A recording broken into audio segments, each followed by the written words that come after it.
et bon réveil, vous êtes sur i24 News. À la une de l'actualité ce matin, 2 Israéliens, un mari et sa femme, ont été tués par balle hier soir dans un attentat en Cisjordanie. Les terroristes ont ouvert le feu contre leur véhicule alors que leurs 4 enfants, désormais orphelins, étaient sur la banquette arrière. L'attaque a été revendiquée par une branche armée du Fatah, le parti du président palestinien. En réaction, Binyamin Netanyahu a déclaré que l'attentat est le résultat de l'incitation palestinienne à Ramallah. Aucune condamnation officielle. Quelques heures plus tôt, le Premier ministre israélien était à la tribune de l'ONU. Il aura marqué les esprits par un long silence, 45 secondes de mutisme, visage fermé, avant de dénoncer en des termes tranchants l'Iran et l'inertie de la communauté internationale.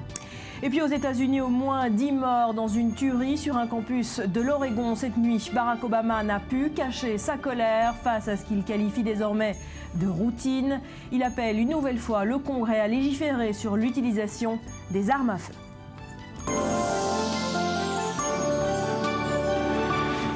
Bienvenue à tous. Ils s'appelaient Eitam et Naama Enkin. Ils ont été tués par balle par des terroristes palestiniens hier soir alors qu'ils tentaient de rentrer chez eux en Cisjordanie. Leurs 4 enfants, âgés de 4 mois, 4, 7 et 9 ans, étaient dans le véhicule mais n'ont pas été atteints par les coups de feu. Les parents ont été massacrés devant les yeux de leurs 4 enfants, a déclaré un porte-parole de l'armée israélienne. Les assaillants sont toujours en fuite. Une branche armée du Fatah a revendiqué l'attaque. Le récit de Joseph Emmanuel. C'est une nouvelle scène d'horreur qui survient sur une route de Cisjordanie. Ce jeudi soir, la famille Enkin est en route pour rentrer chez elle. À l'intérieur de la voiture, les parents et leurs 4 enfants, dont un bébé de 4 mois. Ils viennent de quitter la localité juive d'Itamar, tout près de la ville palestinienne de Naplouse. Une voiture ralentit à leur hauteur. Des dizaines de balles sont tirées en direction de la famille. Les enfants sont légèrement blessés, mais les 2 parents décèdent quelques heures plus tard à l'hôpital. Nous sommes à Neheria, un village de 300 familles, en Cisjordanie. C'est ici que vit la famille Enkin. Ce soir, des dizaines de voisins se sont spontanément réunis pour se parler, pour essayer de comprendre et de donner peut-être un sens à ce qui s'est passé ce soir.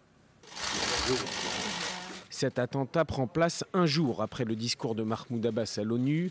Un discours dans lequel il affirme ne plus être tenu de respecter les accords d'Oslo. Il ajoutait tenir désormais les Israéliens pour responsables de tout ce qui se passerait. Binyamin Netanyahu a lui parlé quelques heures avant l'attaque. Il se disait prêt à retourner immédiatement à la table des négociations.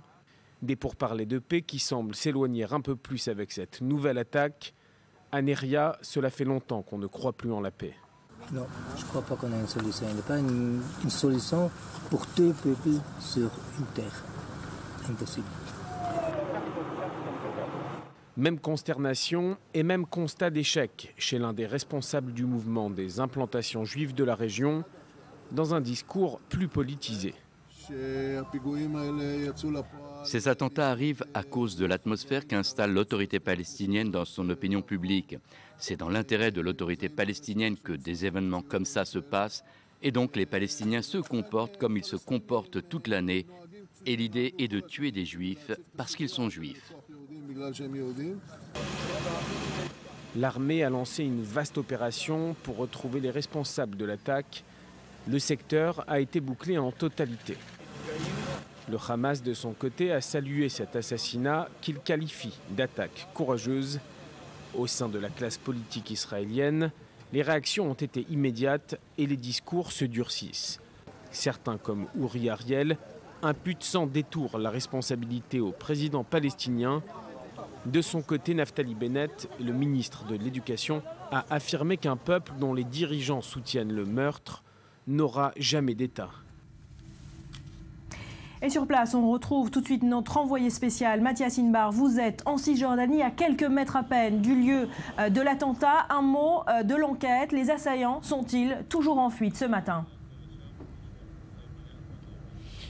Oui Barbara, bonjour. Les terroristes palestiniens sont toujours en fuite. Nous venons de voir à l'instant, nous sommes la seule télévision sur place. Les services de secret intérieur, le Shabak, la police, l'armée, Tout le monde était là, une quarantaine de voitures ici sur les lieux de l'attentat hier vers 21h, en train d'enquêter, en train de comprendre ce qui a pu se passer. Je peux vous dire effectivement que les terroristes ont pris la fuite derrière moi dans ce village de Beit Fourik et selon les premiers éléments d'enquête que nous avons pu glaner auprès de ces policiers qui viennent de passer, eh bien cette attaque meurtrière était planifiée, organisée tout simplement parce que les terroristes se tenaient au bord de la route. Ils ont arrêté la voiture du couple Henkin, ont ouvert la portière et ont tué à bout portant Nehama et Eitam Henkin. Ils sont donc 4 orphelins. L'enquête se poursuit en attendant sur le terrain. Alors, ce qui confirme que l'attentat a été préparé, Mathias, c'est la revendication d'une branche armée du Fatah. Est-ce un fait rare et est-ce le symptôme d'une escalade plutôt inquiétante dans la région ? Alors écoutez, est-ce un fait rare tout simplement parce que la branche armée du Fatah n'avait plus revendiqué d'attentats comme celui-ci depuis bien longtemps. Cela dit, il faut être particulièrement prudent. La revendication n'est pas officielle et il s'agit de documents publiés sur Internet impliquant la responsabilité de l'attaque au tir automatique à l'une des unités de la branche armée du Fatah. Le Fatah, c'est le parti de Mahmoud Abbas, l'autorité palestinienne qui n'a d'ailleurs pas condamné à cette heure l'attaque meurtrière. En attendant, le Hamas a salué cet attentat et a déclaré à ses hommes et a demandé à ses hommes dans toute la Cisjordanie de commettre des attentats, je cite, sophistiqués de ce type. Mathias, pour finir, sur le terrain, le ministre de la Défense israélien a pris des mesures immédiatement dès hier soir. Des mesures immédiates. Je peux vous dire, Barbara, que les lieux sont particulièrement quadrillés. Il y a des jeeps de l'armée israélienne tous les 200 mètres. Décision prise également de déployer 4 bataillons de l'armée de terre et parmi lesquels les unités d'élite, des unités Givati, Nahal, d'une part pour essayer de trouver les auteurs de l'attentat, mais également pour éviter des affrontements entre Israéliens et Palestiniens. Hier soir, immédiatement, des jets de pierre de part et d'autre ont fait des dégâts particulièrement logistiques. Les voitures ont été endommagées, mais en attendant, effectivement, pour ramener le calme dans la région. Merci à Mathias, en direct depuis Itamar, en Cisjordanie. Et c'est quelques heures plus tôt, devant l'ONU, que le Premier ministre israélien s'est dit prêt à reprendre immédiatement des négociations de paix directes avec les Palestiniens. Dans son discours, Binyamin Netanyahou aura également marqué les esprits par un long silence, 45 secondes de mutisme, visage fermé, avant de dénoncer en des termes tranchants l'Iran et l'inertie de la communauté internationale. Elsa Mourgue. Sans surprise, c'est l'Iran qui occupe l'esprit et les discours du Premier ministre israélien. Lors de son intervention d'une quarantaine de minutes à l'Assemblée générale de l'ONU, il a de nouveau fustigé l'accord sur le nucléaire iranien conclu mi-juillet, tout en affirmant qu'il y a des milliers de cellules terroristes iraniennes dans le monde. Coup de théâtre de la part de l'homme fort de l'État hébreu. Le moment le plus intense de son discours a probablement été quand il s'est arrêté de parler. Benyamin Netanyahou a su imposer un silence lourd de reproches aux délégués représentant la communauté internationale, une communauté qu'il a accusée de ne rien faire face aux menaces envers Israël.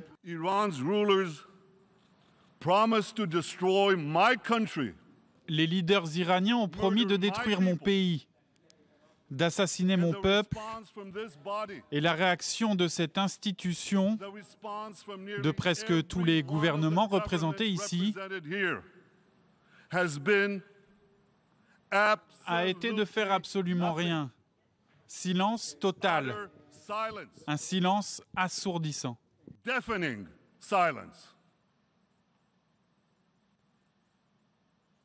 Après ce silence de 45 secondes, Benyamin Netanyahou a, comme à son habitude, rappelé l'importance de l'alliance israélo-américaine, un partenariat inébranlable d'après ses mots. Il a ensuite insisté sur l'ancienneté du peuple juif malgré la jeunesse de l'État d'Israël avant d'évoquer le conflit israélo-palestinien. Je suis prêt à reprendre immédiatement les négociations de paix directes avec les Palestiniens sans aucune condition préalable. Le Premier ministre israélien intervenait au lendemain du discours de Mahmoud Abbas. Le président de l'autorité palestinienne avait menacé de ne plus se considérer comme lié par les accords d'Oslo si Israël continuait de ne pas les respecter.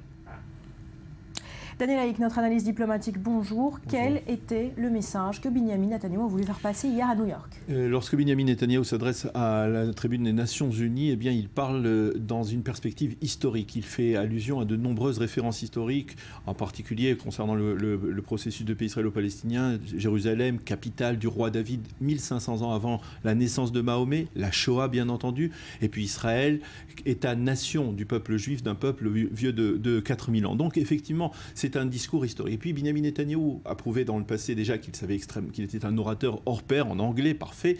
Il a prouvé aussi qu'il savait se taire aussi et qu'il savait faire passer son message par le silence. Il y a des silences pleins, disait un philosophe connu. C'est un silence plein de signification que Benyamin Netanyahou a voulu faire passer, un silence dirigé vers la communauté internationale par rapport à l'Iran qui reste le domaine de prédilection de Benyamin Netanyahou. On pensait qu'il allait parler un peu plus du processus de paix, des relations avec les Palestiniens. Non, il parle de l'Iran, il insiste sur une forme d'hypocrisie de la communauté internationale et sur le fait que pour Israël, eh bien, l'Iran, ce n'est pas un nouveau marché économique, ce n'est pas un élément stabilisateur régional comme pourraient le penser certaines puissances, c'est une menace existentielle, c'est la Syrie de Bachar el-Assad, c'est le Hezbollah, c'est le terrorisme international, et tout cela, Benyamin Netanyahou veut que la communauté le comprenne, il exige la vigilance totale de la communauté internationale par rapport à ce qui se passera après l'accord de Vienne, et puis il parle du processus de paix, mais c'est pour faire une énième proposition de renonce du dialogue. On sait que même après l'attentat qui s'est produit quelques heures plus tard, il n'y a pas beaucoup d'espoir de voir un progrès dans des négociations israélo-palestiniennes avec la coalition de Benyamin Netanyahou, coalition très à droite. Alors sur le fond de ce discours d'année, il n'y a rien de vraiment neuf. Est-ce que ce discours a encore des chances d'être entendu? Écoutez, on peut dire que quelque part la communauté internationale, et c'est peut-être le handicap de Benyamin Netanyahou, s'est habituée aux messages, aux mises en garde, de menaces de Benyamin Netanyahou par rapport à l'Iran en particulier, et elle aurait voulu voir des actes plutôt que des paroles de la part de Benyamin Netanyahou. Et puis il faut le rappeler, on l'a vu à l'image, il y avait très peu de monde dans la salle de l'Assemblée générale des Nations Unies. Benyamin Netanyahou, à cause des fêtes de Sukkot, arrive bien après le paroxysme de cette Assemblée générale des Nations Unies, et donc son discours ne sera probablement pas entendu par la communauté internationale, peut-être mieux ici, mais ce n'est pas suffisant. Merci Daniel Haïk. Et puis les tensions restent vives également dans la vieille ville de Jérusalem, autour de l'esplanade des mosquées, à tel point que certains itinéraires ont dû être interdits aux fidèles juifs souhaitant se rendre au mur des lamentations, justement, cette période de fête. Reportage sur place, Maxime Pérez. Pour certains, la fête de Sukkot est l'occasion de réaffirmer la souveraineté juive sur Jérusalem. C'est le cas de ces membres du conseil municipal, accompagnés par le très contesté Baruch Marzel, une figure de l'extrême droite israélienne. L'objectif de ce petit groupe est simple, arpenter librement les ruelles de la vieille ville, en particulier les quartiers arabes, et montrer que les incidents récurrents qui se déroulent ici ne doivent en aucun cas peser sur la liberté de mouvement des résidents juifs. On veut afficher une présence juive dans cet axe qui a été fermé il y a quelques jours. Les juifs doivent pouvoir accéder à l'ensemble de Jérusalem. C'est pour cette raison que nous sommes ici, pour s'assurer que les juifs puissent continuer à emprunter cette route pour se rendre jusqu'au mur des lamentations. Personne ne doit leur en empêcher. Mais si les fidèles juifs peuvent aujourd'hui circuler en toute sécurité, c'est que les forces de l'ordre veillent sur eux. Tout au long du parcours qui mène au mur des lamentations, lieu saint du judaïsme, des policiers en nombre et lourdement armés sont postés à chaque intersection. Ils offrent une présence dissuasive. Cette situation occasionne parfois quelques accrochages, comme ici avec ces Palestiniennes qui reprochent à un policier de les avoir bousculés. Ces femmes qu'on appelle les sentinelles d'Al-Aqsa se rassemblent habituellement aux abords du mont du Temple, l'esplanade des mosquées, où elles tentent de perturber l'entrée de fidèles juifs. Les Palestiniens n'interviennent pas, mais n'en pensent pas moins. Pour cet homme, la présence de juifs ici n'est que blasphème et provocation. Aucune religion n'accepterait qu'on attaque ces lieux saints, ni les juifs, ni les chrétiens, ni les bouddhistes. Nous, musulmans, condamnons ces mesures policières. Al-Aqsa est à nous, il restera entre nos mains et nous reviendra. Dieu en a décidé ainsi et ce n'est pas les juifs qui changeront ce fait. Les touristes qui ne cessent d'affluer ne semblent pas perturbés par l'atmosphère tendue. C'est le cas de ces touristes chinois. Je ne me sens pas spécialement en danger. Les gens ici sont même plutôt chaleureux. Si on se perd, il n'y a pas de problème à se faire indiquer le chemin. À l'intérieur du quartier juif, changement de décor et d'ambiance. Sukkot est pour la plupart un moment de réjouissance. Chacun s'évertue à entretenir la tradition ancestrale. Au pied du mur occidental, les fidèles continuent d'affluer par milliers. Les tensions dans la vieille ville de Jérusalem n'ont pour l'instant pas affecté le bon déroulement des fêtes juives de Sukkot. Mais la situation pourrait à nouveau dégénérer ce vendredi à l'occasion de la grande journée de prière pour les musulmans. La police israélienne reste mobilisée. Aux États-Unis, au moins 10 morts dans une tuerie sur un campus de l'Oregon. Barack Obama n'a pu cacher sa colère face à ce qu'il qualifie désormais de routine meurtrière. Il appelle une nouvelle fois le Congrès à légiférer sur l'utilisation des armes à feu. Chloé Demoulin. Selon les autorités locales, le tireur avait 20 ans. Il aurait méthodiquement tiré sur ses victimes, passant d'une salle de cours à l'autre sur le campus de l'université, avant d'être finalement abattu par les forces de police de l'Oregon. Tristesse, mais surtout colère pour Barack Obama. Le président américain a dénoncé ce qui est devenu une routine aux États-Unis. De Columbine à Charleston, l'indifférence lui est devenue insupportable. Ça ne devrait pas être aussi facile pour quelqu'un qui cherche à faire du mal aux autres de s'approprier une arme. À peu de choses près, il y a une arme pour chaque homme, femme et enfant aux États-Unis. Comment pouvez-vous sérieusement affirmer que nous serions plus en sécurité avec plus d'armes? Prenant les Américains à partie, Barack Obama a appelé ces derniers à demander des comptes à leurs élus sur cette question. Une nouvelle fois, il a également appelé le Congrès à légiférer pour mieux encadrer l'utilisation des armes à feu. En 2012, après une fusillade particulièrement sanglante dans une école de Newton, le président avait déjà pressé les législateurs d'agir. Mais à peine 4 mois plus tard, le projet de réforme avait été tout simplement enterré. Un jour de honte pour Washington avait fustigé à l'époque Barack Obama, pointant clairement la responsabilité du lobby des armes. Bonjour David Benaï, notre correspondant aux États-Unis. Que peut-on dire de plus ce matin ? Les étudiants et les proches se sont réunis la nuit tombée sur le campus d'Umpqua, le community college, à quelques pas du bâtiment scientifique où a eu lieu la tuerie. Ils se sont succédés un à un, bougies à la main, pour une veillée pour prier pour les 7 blessés graves et à la mémoire des 10 victimes tombées peu avant 10h38 heure locale hier matin. Les autorités ont révélé l'identité du tueur. Il s'agit de Chris Harper Mercer, un jeune homme de 26 ans. D'après les forces de l'ordre, l'individu a été pris en flagrant délit par 2 officiers arrivés sur place très rapidement et qui, après un échange de tirs, a été tué sur le coup. Sur place, Mercer a été retrouvé avec un gilet pare-balles de grade militaire, 3 pistolets et un fusil semi-automatique, ainsi que de nombreuses munitions qui auraient pu rendre la tuerie encore plus meurtrière si la police n'était intervenue aussi vite. Bien que le campus situé à l'extérieur de la ville de Roseburg, une zone rurale isolée, soit techniquement interdit aux armes, il est légal dans l'Oregon pour tout porteur d'un permis, très facile à obtenir, de se balader librement avec une arme à feu. Enfin, on vient d'apprendre par le père de l'un des étudiants blessés que le tireur visait particulièrement des chrétiens. Il aurait demandé aux victimes de décliner leur religion, tirant une balle dans la tête des chrétiens et épargnant les autres. Alors David, du côté des réactions, on a entendu Barack Obama réagir de façon presque épidermique à cette nouvelle tuerie. Un président américain en colère cette nuit.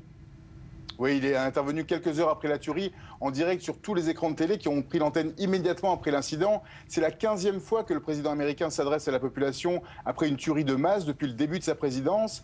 D'habitude, il prononce des mots de compassion et de prière pour les victimes et d'espérance pour que ce genre d'événement cesse de se produire aux États-Unis. Cette fois-ci, c'est un président frustré et en colère qui s'est exprimé. 12 000 Américains meurent en moyenne chaque année des suites d'un homicide impliquant des armes à feu. Alors comme après chaque tragédie de ce genre, le débat sur les armes à feu refait surface au sein d'une Amérique divisée. D'un côté, la gauche libérale qui met la responsabilité sur l'absence de régulation sur le port d'armes et les lobbies des armes à feu qui financent les campagnes politiques de la majorité républicaine. De l'autre, la droite conservatrice qui revendique son droit constitutionnel à posséder des armes sans condition. Débat stérile qui risque de refaire surface tout au long de la campagne présidentielle, vu qu'Obama n'a pas les outils législatifs pour changer la situation durant les 15 mois qui lui restent au pouvoir. Voilà, l'échec de Barack Obama sans doute à quelques mois de la fin de son mandat. Merci David. Depuis New York, et puis la Russie a frappé de nouveau en Syrie à l'aube ce matin, alors qu'une 50aine d'hélicoptères et d'avions russes ont été déployés. Et cette fois, Moscou affirme avoir bel et bien ciblé l'État islamique en plusieurs endroits, dont Palmyre. Mais la polémique sur l'engagement russe continue de faire rage, notamment aux États-Unis. Léa Berdugo. Nouvelle frappe aérienne russe en Syrie. Elles suivent d'autres bombardements qui se sont déroulés dans la nuit de mercredi à jeudi. Les cibles, selon la Russie, 4 positions du groupe État islamique dans la zone d'Idleb, au nord de Homs et dans la ville de Hama. Seulement, selon une source de sécurité syrienne, les Russes auraient bombardé des positions de l'armée de la conquête. Cette alliance regroupe plusieurs composantes de l'insurrection syrienne, dont le Front al-Nosra, affilié à Al-Qaïda. Washington, de son côté, se dit inquiet. Le secrétaire américain à la défense Ashton Carter a déclaré qu'il était peu probable que ces frappes aient visé des djihadistes de l'EI. John Kerry dit partager ses inquiétudes. Des inquiétudes que nous avons évidemment à propos de la nature des cibles, le type de cible et le besoin de clarté en ce qui les concerne. C'est une chose de cibler l'État islamique. Nous sommes évidemment inquiets que ce ne soit pas le cas. Un groupe rebelle soutenu par les États-Unis dit avoir été la cible de frappes russes. Sergueï Lavrov dément ces accusations. Il déclare que ces rumeurs ne sont pas fondées et dit œuvrer pour une Syrie unie. Des discussions militaires entre Russes et Américains ont débuté ce jeudi. L'objectif, éviter tout incident entre leurs forces armées intervenant en Syrie. Dans le même temps, le ministre russe des Affaires étrangères dément toute intention d'intervenir en Irak. Non, nous n'avons pas l'intention d'étendre nos frappes aériennes à l'Irak. Nous n'avons pas été invités, on ne nous l'a pas demandé et nous sommes des gens polis, comme vous le savez. Nous n'y allons pas si nous ne sommes pas invités. La Russie a distribué à ses partenaires du Conseil de sécurité de l'ONU un projet de résolution antiterroriste associant le régime syrien à une coalition contre le groupe État islamique et le Front al-Nosra. Et les frappes de Poutine en Syrie, c'est aussi une guerre médiatique. L'opération n'obtient pas forcément les faveurs du peuple russe. Betsabé. Oui, des Russes qui sont majoritairement opposés à une opération militaire en Syrie, d'où l'importance cruciale de l'information. Alors la machine médiatique du Kremlin s'est mise en marche. Une des illustrations de ces efforts de persuasion, les experts des plateaux télévision, ceux de la Syrie, ont remplacé ceux sur l'Ukraine. Il y a aussi le soutien de la très influente église orthodoxe qui a même évoqué une guerre sainte, ou encore celui du grand moufti de Russie. Alors vous n'avez plus qu'à ajouter cette opération, la confirmation de la thèse du Kremlin par des étrangers. C'est ce dont se sont chargés une poignée d'hommes et de femmes politiques français, notamment Marion Maréchal Le Pen et Nadine Morano, à Moscou justement ce jeudi. De quoi donc préparer le terrain avant les premières victimes russes. Certains spécialistes soulignent déjà que les Russes sont d'accord pour lutter contre les islamistes, mais dès le premier mort, ça changera, d'autant que règne en Russie le syndrome afghan depuis l'invasion de l'Afghanistan en 1979 par l'armée soviétique, une guerre longue et meurtrière. Sans compter que la Syrie se trouve bien au-delà de la zone d'influence de la Russie, contrairement à l'Ukraine, bien sûr, et c'est sans doute pour cela que Poutine est lui-même intervenu à la télé pour affirmer que le soi-disant État islamique considérait depuis longtemps la Russie comme son ennemi. Est-ce que cette campagne militaire, cette nouvelle intervention militaire pourrait faire baisser la cote de popularité de Vladimir Poutine? Alors bien sûr, si la guerre se prolongeait, si des soldats russes, on l'a dit, perdaient la vie, pas de doute, sa popularité en pâtirait. N'oubliez pas que ce soutien, c'est déjà effrité à cause des sanctions imposées suite à l'intervention en Ukraine. Merci Betsabé. Autre chose à présent, de l'argent et du football. C'est une information exclusive de nos confrères du Parisien révélée hier soir. La mairie de Paris et les investisseurs qataris du PSG discuteraient en ce moment de la vente du Parc des Princes, une nouvelle qui secoue les fans du club parisien. Rudy. Oui, parce que pour tous les fans du PSG, finalement le parc c'est bien plus qu'un simple stade, c'est un patrimoine culturel du club. Alors le stade qui a été conçu en 72 par l'architecte Roger Taillibert est devenu vraiment la maison du PSG, mais pas seulement. En 1984, les Bleus de Platini ont remporté l'Euro dans cette enceinte. Alors concrètement, quelle est la situation? Alors pour l'instant, le Parc des Princes appartient à la ville de Paris et le PSG bénéficie depuis 2013 d'une convention d'exploitation signée pour 30 ans. En clair, le PSG est locataire pour un bail à très très long terme de ce stade. Mais dans la culture des investisseurs qataris, on préfère être propriétaire plutôt que locataire, d'où ces discussions qui ont eu lieu au début de l'année, révèle le Parisien, donc entre l'état-major du PSG et celui de la mairie de Paris. On parle de quel montant? Alors c'est justement là que ça coince, c'est sur le montant parce que la mairie de Paris a fait une étude qui a fixé le prix à peu près 100 millions d'euros, un peu moins. Alors vous allez me dire, c'est pas beaucoup pour le Qatar, mais seulement QSI, qui est le propriétaire du PSG, vient de débourser 75 millions d'euros hors taxes pour rénover le parc pour l'Euro 2016. Et puis une fois la compétition terminée, il va tenter de monter la capacité du stade à 60 000 places, ce qui va faire encore des investissements. Donc là, ça fait un petit peu beaucoup pour les Qataris. C'est pour ça que les discussions n'ont pour l'instant pas abouti, mais quoi qu'il arrive, on se dirige et on prépare les esprits à une vente du Parc des Princes aux investisseurs qataris. Alors la ville de Paris perdrait effectivement un bâtiment qui fait partie aussi de son histoire, mais aussi elle se délesterait de lourds coûts d'entretien. C'est 1 million d'euros par an à entretenir pour le contribuable parisien, mais au-delà en fait de la simple transaction, bien c'est un début de récupération et de débat politique qui va s'engager. Évidemment. Merci Rudy.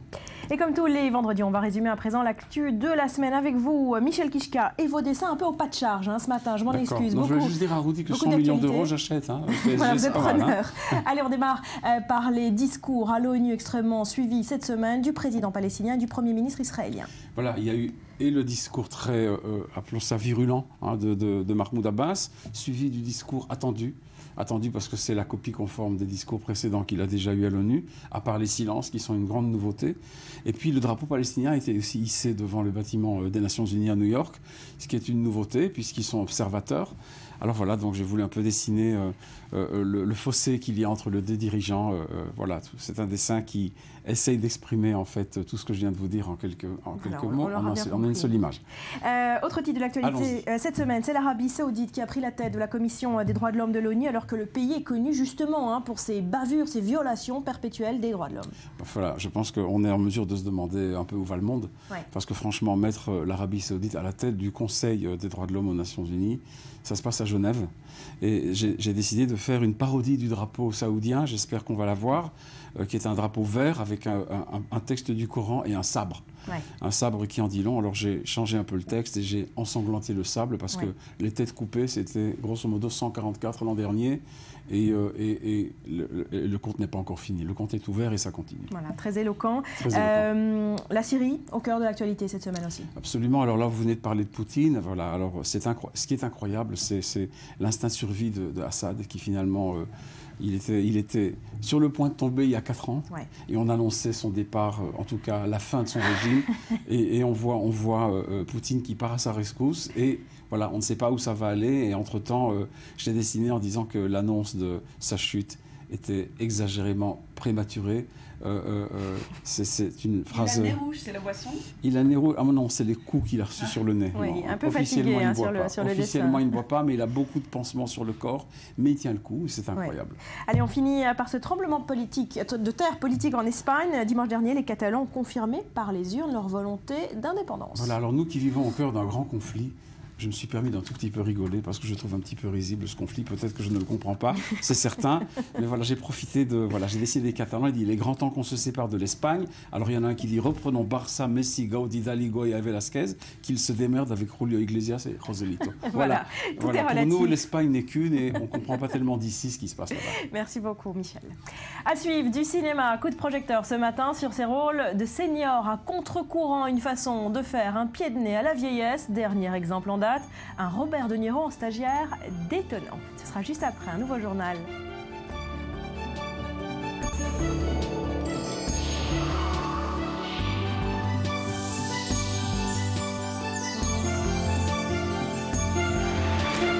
Merci d'être avec nous sur le plateau du Morning. Nous sommes vendredi et comme chaque semaine, on passe en revue l'actu média de la semaine. Tout ce qu'il ne fallait pas louper. Rudy, c'est avec vous et on démarre avec l'image de la semaine. Oui, l'image de la semaine nous amène au Japon. Merci pour ce Photoshop, a titré le Figaro. Vous allez le voir, ça ne fait aucun doute. Valérie Trierweiler l'assume, elle a été photoshopée. Cette photo parue dans le magazine japonais Richesse avec une ex-première dame resplendissante, un brin bling bling aussi, une sortie médiatique au timing bien choisi car elle est sortie le lendemain de la diffusion du documentaire Un temps de président sur France 3, donc un timing bien choisi. D'ailleurs, François Hollande aurait réagi aux photos avec ce mot: ces mots. J'aime bien ce brushing. Fin de citation.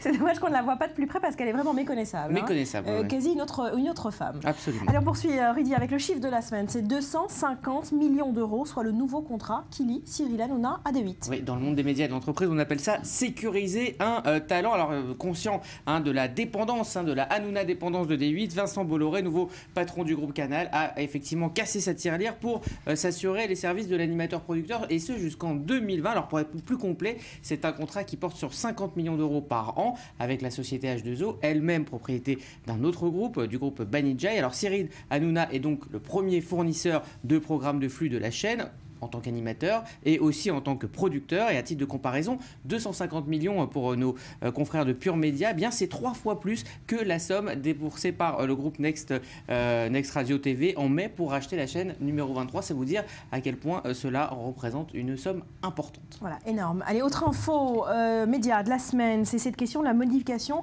des modes de quotas. On parle de chansons françaises sur les radios françaises et ça crée des tensions. Oui, c'est le bras de fer de la semaine entre les radios musicales et le gouvernement. Alors en cause, un amendement au projet de loi création et patrimoine soutenu par le gouvernement. Alors vous le savez, depuis quelques années, les radios musicales sont tenues de diffuser 40% de chansons françaises sur leurs antennes. Or, sur certaines radios, 10 titres peuvent représenter jusqu'à 75% des titres diffusés. Cet amendement donc vise à obliger les radios à plus de diversité. Plus de diversité veut dire aussi moins de fidélité pour les radios qui ne sont pas contentes car les auditeurs aiment retrouver les mêmes tubes. Donc il y a un problème entre diversité et rentabilité. Je vous propose d'écouter la ministre de la Culture à ce sujet. Elle s'exprimait sur France Inter cette semaine. Il y a dans la loi une disposition qui vise à promouvoir la diversité de l'offre culturelle sur les radios. Cette loi, elle existe déjà, elle n'est pas appliquée dans l'esprit de ce qu'a voulu le législateur, c'est-à-dire que cette obligation de diffuser 40% de chansons francophones à la radio, elle est respectée en passant les 10 titres qui forment le top 10 des classements des chansons. Et donc, en fait, les gens écoutent toute la journée des rotations des mêmes titres. Et je crois que ce n'est pas exactement ce qu'on entend par diversité culturelle. Donc. Et on finit, Rudy, par l'homme de la semaine qui pourrait être le futur patron de TF1. Oui, parce qu'en mars prochain, TF1, première chaîne d'Europe, va changer de patron et c'est un événement. Alors Martin Bouygues aurait choisi son successeur, il s'appelle Gilles Pélisson, il a 56 ans et cette semaine, très nombreux ont été les articles à son sujet. C'est un homme de confiance de la famille Bouygues, il a dirigé Bouygues Télécom et les hôtels Accor. Alors sa seule expérience dans le monde du divertissement, c'est Euro Disney pendant 5 ans. Il était en concurrence avec Rodolphe Belmer, l'ex numéro 2 de Canal, mais selon plusieurs sources, le choix a été fait et sera annoncé fin octobre. Voilà. Le reste de l'actu média ? En bref. Il est déjà recasé. Après avoir été débarqué de la direction des chaînes gratuites du groupe Canal+, Ara Aprikian va via sa société conseiller TF1. L'architecte de la réussite de D8 pourrait, selon certaines sources, prendre plus de pouvoir dans la future organisation de la chaîne prévue courant 2016. Les séries n'en finissent plus de renaître. Après le reboot de X-Files et de La Fête à la Maison, la 20th Century Fox a annoncé la nouvelle version de l'Agence Tourisque. La trame sera la même, une équipe d'anciens des forces spéciales qui viennent en aide à des personnages rencontrés sur leur route. Exit les muscles de Barracuda place cette fois un casting mix pour cette nouvelle version. Fin de partie pour l'Académie des Neufs. L'émission est déprogrammée suite à des scores très décevants. 160 000 téléspectateurs, soit moins de 1% de part de marché. Les derniers épisodes déjà enregistrés du jeu présenté par Benjamin Castaldi seront diffusés les week-ends sur Énergie 12. Les premières images de la très attendue nouvelle télé-réalité d'Énergie 12 ont été dévoilées. Dans Les Yeuves, c'est le nom du programme, 10 seniors, chanteurs amateurs partent à Las Vegas avec comme défi de monter un spectacle de rock'n'roll. Diffusion le 19 octobre. Merci Rudy et bonjour à Marie Chèque. On parle d'art contemporain avec vous tous les vendredis. Cette semaine, vos coups de cœur parisiens. On démarre par une artiste, Mona Hatoum. Elle était exposée jusqu'à il y a quelques jours au Centre Pompidou à Paris. Voilà, alors mes coups de cœur sont baladés, je dirais, dans les couloirs du musée du Centre Pompidou. Et il y a une magnifique expo d'une artiste énorme palestinienne, je dirais, qui a vécu au Liban et qui en 72 a dû rester à Londres et depuis fait chemin international de son art. Là, nous voyons, je vais parler très vite des œuvres que nous allons voir. Nous voyons une sorte de cage énorme, une sorte de, je dirais, de prison, une sorte de... Il y a une lanterne, une lumière que nous voyons, que nous retrouverons plus tard chez Boltanski dans un autre contexte tout à fait. C'est-à-dire que ce que je vais montrer aujourd'hui, c'est très politique, pas toujours contre pour les uns ou les autres. C'est juste... Engagement total de l'histoire. Là, nous avons 2200 savants faits à Nablus traçant la carte géopolitique des accords d'Oslo. Donc c'est très très délicat, c'est comme une broderie. C'est une installation qui a été vue à la galerie Anadil et qui a été tracée pour la montrer maintenant au Pompidou. Vous voyez, ça a été fait avec des billets rouges qu'on incruste dans le savon. C'est ça. Donc c'est comme si c'était brodé. Ouais. Là, nous avons un tapis. C'est très à la mode les tapis dans le monde, surtout dans le monde de l'art, parce qu'on manie sur les tapis des vidéos, des projections. Donc on peut faire beaucoup de choses à travers ce canvas, je dirais, que est devenu le tapis. Et là, nous voyons ça aussi des cartes de territoire qui changent, qui peuvent changer, qui rêvent d'être changés, ou qui maniabilité, je dirais, de des frontières, des frontières mouvables et immovables, on dirait. Dans la prochaine, voilà, là nous avons la carte du monde qui est faite à base de néons, fil rouge tracé. C'est pas du tout local, c'est pas du tout Moyen-Orient, c'est juste le monde qui bouge dans la lumière et elle parle aussi de réchauffement climatique. En revanche, le rouge revient à chaque fois comme un leitmotiv. Oui, absolument. C'est peut-être sa couleur fétiche, mais c'est aussi très chaud. Et comme tout son travail est très chaud, entre guillemets, ça correspond très bien. Et son dernier travail ici, qui est absolument magnifique. Là, vous voyez Paris, très beau jour. Et en bas, il y a des milliers, je dirais, de billes, de verres qui ressemblent à du cristal et qui retracent aussi une carte du monde où les gens peuvent, comme du bowling, jouer avec les cristaux et les changer. Et tous les jours, le monde change. Voilà, c'est notre rêve. On aimerait bien vivre dans un aspect climatique cristallisé avec la vue de Paris qui est reflétée sur ces villes. Le reste de votre coup de cœur à Pompidou, on va aller voir tout de suite. Voilà, c'est l'installation, je dirais, permanente. Joseph Beuys, énorme artiste allemand, qui est tombé en tant que pilote dans la légende. Il a été pris de guerre en 1945 et il a survécu grâce au feutre dont il a été entouré, et il en a fait une énorme installation de feutre. Donc c'est une sorte de casier de réchauffement aussi, je dirais. Puis ma nouvelle œuvre, on va la montrer. Voilà, elle va arriver.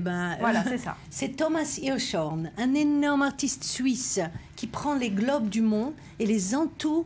Toute son œuvre est entourée de papier marron. Vous savez, je sais, excusez-moi si je trouve... Vous savez, comme quand on entouffe des boîtes, du plastif, il plastifie le monde. C'est ça. Et en fait, c'est une énorme installation où là aussi, vous voyez, ils n'ont rien en commun, tous ces artistes, tout juste qu'ils veulent changer le monde dans lequel ils sont. Ils reflètent le monde. Et plus l'artiste est connu, et plus l'artiste est dans le panthéon de l'œuvre d'art, il veut changer le monde. Christian Boltanski, on le connaît tous, il y a juste un livre maintenant qui a été sorti, Christophe Boltanski, La Cage, qui est magnifique, sur la famille Boltanski. Il prend des caisses, vous voyez, il y a des caisses qui servaient pendant la guerre de gâteaux, où on mettait des petits gâteaux, et tout ça devient une énorme installation avec des lampes. Et là aussi, il y a une sorte de mur de Berlin, je dirais, où on voit les traces de la mémoire de l'Holocauste.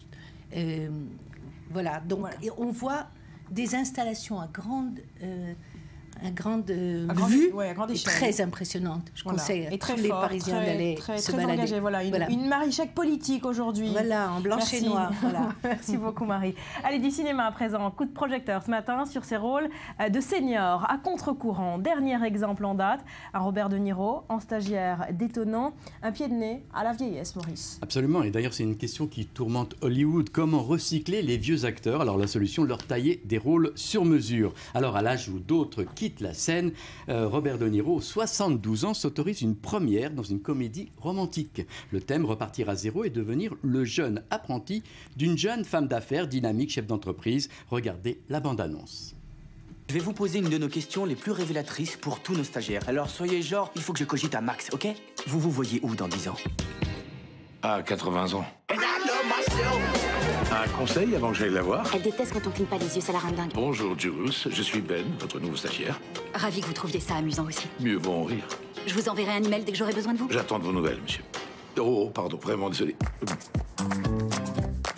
Vous êtes le nouveau chauffeur de Jules? Non, à vrai dire, je suis son stagiaire. Ça, c'est très très drôle.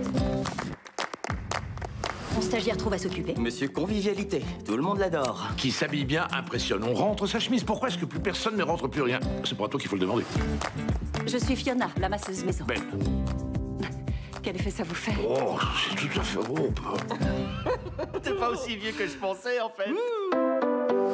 Nos investisseurs. C'est très drôle. Voilà, alors vous l'avez compris, De Niro n'est pas prêt à raccrocher les gants. Le mythique comédien joue dans 7 films dont la date de sortie est annoncée d'ici fin 2016. Et puis Al Pacino, lui aussi, recordman de longévité cinématographique. Absolument, après une carrière débutée en 1969 et une série de mauvais films dernièrement, Al Pacino, 75 ans, revient lui aussi en vieux routier du rock dans une comédie surprise. C'est l'histoire de Danny Collins, vieux rocker flingué par le show business, une sorte de Johnny Hallyday à l'américaine, qui trouve l'occasion de se racheter une conduite lorsque son agent lui remet une lettre que John Lennon lui avait écrite 40 ans plus tôt. Je vous propose un extrait du film. Bonsoir Los Angeles! T'as remarqué les retraités dans la première rangée? On choisit pas ses fans, Danny. Oh, Seigneur! C'est dangereux de surprendre un gars de mon âge. J'aurais pu faire une crise cardiaque.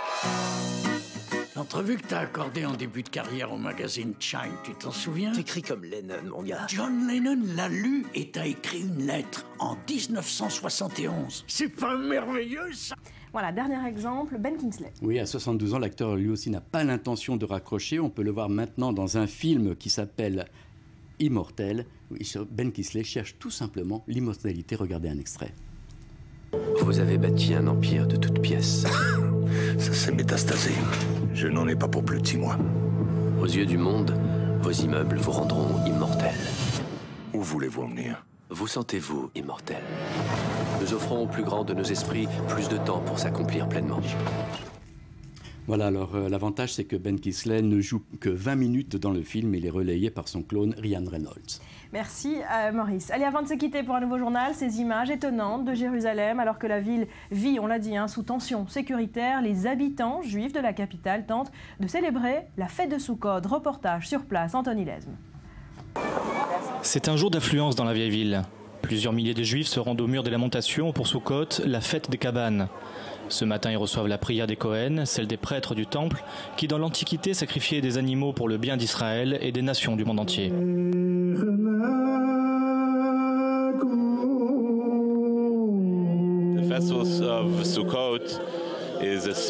La fête de Soukhot est une fête joyeuse. Les Juifs, après les fêtes de Rosh Hashanah et de Yom Kippour, qui ont purifié leur âme de leurs péchés, s'ouvrent à un grand moment de pureté et de joie. Soukhot a un certain nombre de rites, dont celui de la souka, c'est-à-dire la cabane ou la tente. Elles ont poussé comme des champignons à Jérusalem et dans tout le pays. Ces abris de fortune rappellent la difficile traversée du désert du peuple hébreu après la sortie d'Égypte. Selon la Torah, les Juifs doivent y manger et y dormir pendant une semaine. Autre rite, celui du loulav. Les Juifs doivent agiter du nord au sud 4 éléments, une palme de dattier, une branche de myrte, une branche de saule et ce fruit qui ressemble à un citron qu'on appelle l'étrog. Ça symbolise l'ensemble du peuple juif, parce que dans ces 4 espèces, vous avez l'espèce qui a à la fois du goût et de l'odeur, qui représente la connaissance et l'action. Celles qui ont que l'odeur mais pas le goût. Celles qui ont le goût mais pas l'odeur et celles qui n'ont rien. Et bien dans cette fête de Soukhot, on dit à tous les juifs du monde entier, vous formez un seul et même peuple. Vous êtes tous les 4, quelle que soit votre catégorie, reliés pour former cette unité. Cette année, plus que jamais, l'unité du peuple juif est au cœur de Soukhot, puisque tous les 7 ans, après l'année sabbatique, un autre événement vient s'intercaler dans cette semaine de fête, la cérémonie du Hakel. À l'époque, lorsque le temple existait, tout le Kahal Israël, tout le peuple d'Israël se réunissait dans le temple et à ce moment-là, le roi, on dressait une estrade et le roi arrivait et prononçait le discours et les prières. Devant le mur, la foule est encore plus compacte que dans la matinée. Au milieu des chants et des prières, le président d'Israël, Reuven Rivlin, prononce un discours en lieu et place du roi d'Israël. Objectif, réunir un peuple aujourd'hui très divisé sur de nombreux sujets. C'est vrai qu'en surface, il y a beaucoup de divisions et le peuple juif est tel qu'il sait exprimer ses divisions. Mais je crois qu'il faut le regarder justement à Sukkot, c'est le message de Sukkot, regarder les choses de manière positive. Et dans beaucoup d'événements, et Sukkot, soit alors dans des crises difficiles, c'est là qu'on perçoit l'unité du peuple et qu'on s'aperçoit que finalement, il y a un fil conducteur qui relie tous les juifs, quels qu'ils soient. Des crises difficiles, Jérusalem en connaît régulièrement. Ces 2 dernières semaines, les fêtes juives ont été marquées par des heurts avec les musulmans sur le mont du Temple. Cette journée était particulièrement encadrée par l'armée et la police. C'est la fin de cette édition. Merci de l'avoir suivi. Tout de suite, un nouveau point sur l'actu. Point complet avec Steve Jourdain. Passez un très bon week-end. Portez-vous bien.